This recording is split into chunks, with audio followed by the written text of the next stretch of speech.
ప్రార్థనలో ఐక్యత. కీర్తనలు 133 ఒకటవ వచనం. సహోదరులు ఐక్యత కలిగి నివసించుట ఎంత మేలు, ఎంత మనోహరము.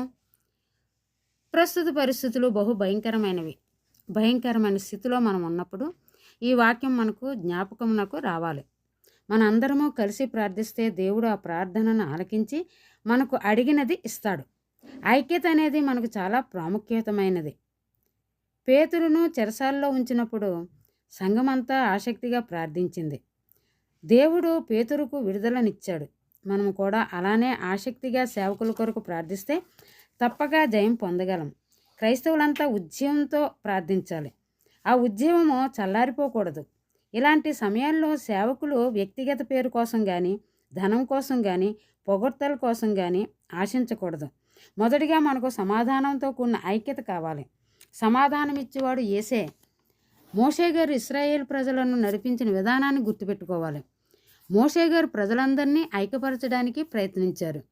రెండవదిగా అవిశ్వాసం మనలో ఉండకూడదు. అవిశ్వాసివి కాక విశ్వాసివై ఉండమని యేసుప్రభు వారు తోమాతో అన్నారు. కనుక విశ్వాసంతో ఆసక్తిగా ప్రార్థించినట్లయితే విజయాన్ని చూడగలం. యోహాను భక్తుడు యోహాను సువార్త 17:15లో నీవు లోకములో నుండి వారిని తీసుకొని పొమ్మని నేను ప్రార్థించుటలేదు, కానీ దుష్టుని నుండి వారిని కాపాడమని ప్రార్థించుచున్నాను అని అంటున్నాడు. దుష్టులు ప్రబలినప్పుడు మరీ ఎక్కువగా ప్రార్థన చేయాలి. వారి అంతము గురించి దేవుడు తప్పగా సత్యమును మనకు బయలుపరుస్తాడు. ప్రార్థన వ్యక్తిగత వ్యవహారం కాదు, అది సంఘంగా కలిసి దేవుడితో సంబంధం కలిగి ఉండాలి. అప్పుడే మన ప్రార్థనలు వింటాడు, సమాధానం ఇస్తాడు. మనం ప్రార్థించినప్పుడు ధైర్యము, పట్టుదల కలిగి ఉండాలి. మనం ఐక్యతతో, ఆసక్తితో ప్రార్థించినప్పుడు దేవుడు మనందరినీ ఆశీర్వదిస్తాడు.